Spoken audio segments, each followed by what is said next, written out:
Hello friends and welcome back to our channel. It is time for a story. Today's story is Why Mosquitoes Buzz in People's Ears, and this is from a West African tale, and this is written by Verna Aardema and pictures are by Leo and Diane Dillion. We hope you enjoyed today's story.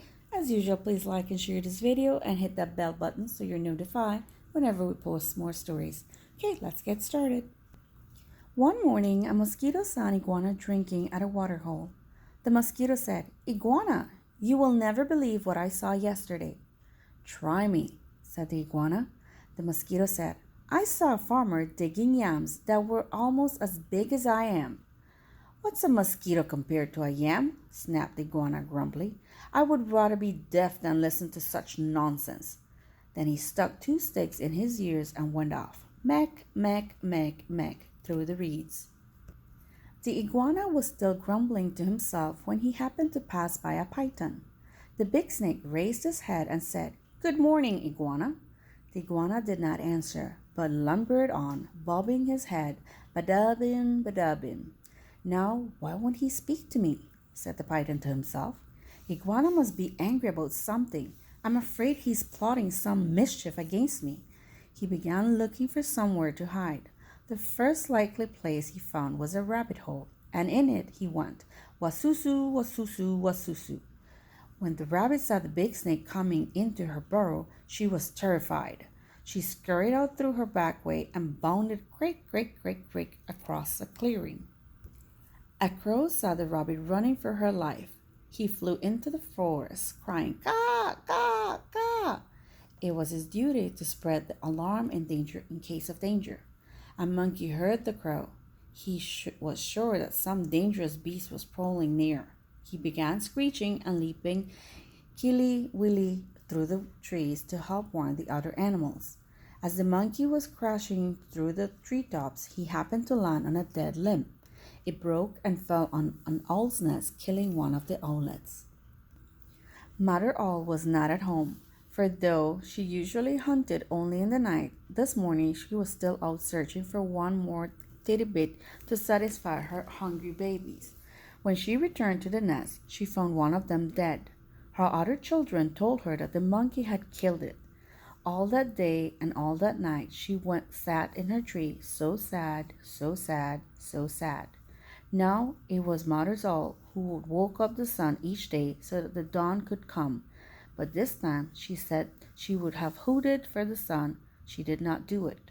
The night grew longer and longer. The animals of the forest knew it was lasting much too long. They heard and they feared that the sun would never come back. At last, King Lion called a meeting of the animals. They came and sat down, pam, pam, pam, pam, around a council fire. Mother Owl did not come, so the antelope was sent to fetch her. When she arrived, King Lion asked, "Mother Owl, why have you not called the sun? The night has lasted long, long, long, long, and everyone is worried." Mother Owl said, "Monkey killed one of my owlets. Because of that, I cannot bear to wake the sun." The king said to the gathered animals, "Did you hear? It was the monkey who killed the owlet, and now Mother Owl won't wake the sun, so that the day can come." Then King Lion called the monkey. He came before him, nervously glancing from side to side, rim, rim, rim, rim. "Monkey," said the king, "why did you kill one of Mother Owl's babies?" "Oh, king," said the monkey, "it was the crow's fault. He was calling and calling to warn us of danger, and I was sleeping through the trees to help. A limb broke under me, and it fell on the owl's nest." The king said to the council, "So it was the crow who alarmed the monkey who killed the owlet, and now Mother Owl won't wake the sun so that the day can come." Then the king called the crow. That big bird came flapping up. He said, "King Lion, it was the rabbit's fault. I saw her running for her life in the daytime. Wasn't that the reason enough to spread an alarm?" The king nodded his head and said to the council, "So it was the rabbit who startled the crow, who alarmed the monkey, who killed the owlet, and now Mother Owl won't wake the sun so that the day can come." Then King Lion called the rabbit. The timid little creature stood before him, one trembling paw drawn uncertainly. "Rabbit," cried the king, "why did you break a law of nature and go running, running, running, running in the daytime?" "Oh, king," said the rabbit, "it was the python's fault. I was in my house minding my own business when I saw this big snake come in and chased me out." The king said to the council, "So it was the python who scared the rabbit, who startled the crow, who alarmed the monkey, who killed the owl, and now Mother Owl will wake the sun so that they can come." King Lion called the python, who came slithering wasusu wasusu past the other animals. "But king," he cried, "it was the iguana's fault. He wouldn't speak to me, and I thought he was plotting something mischievous against me. When I crawled into the rabbit's hole, I was only trying to hide."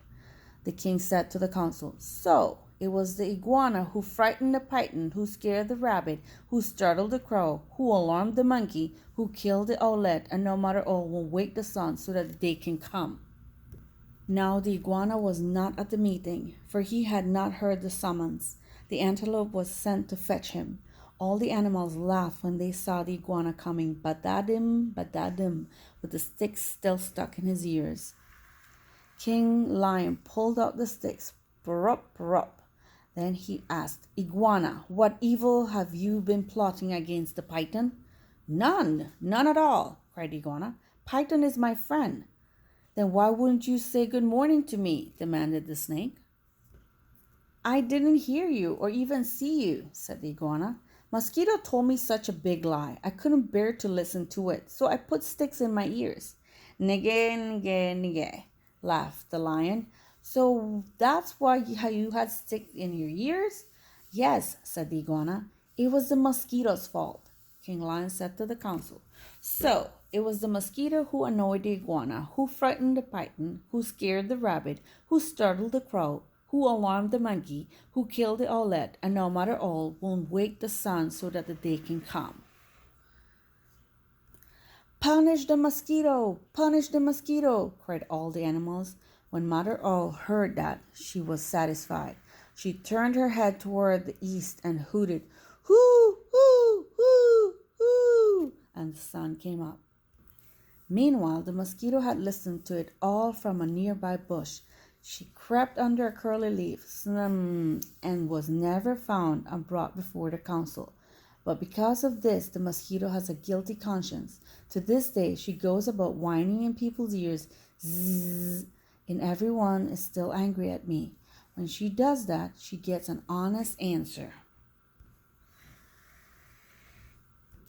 Kapow! The end. We hope you enjoyed today's story. As usual, please like and share this video and hit that bell button so you're notified whenever we post more stories. Thank you for watching and thank you for listening.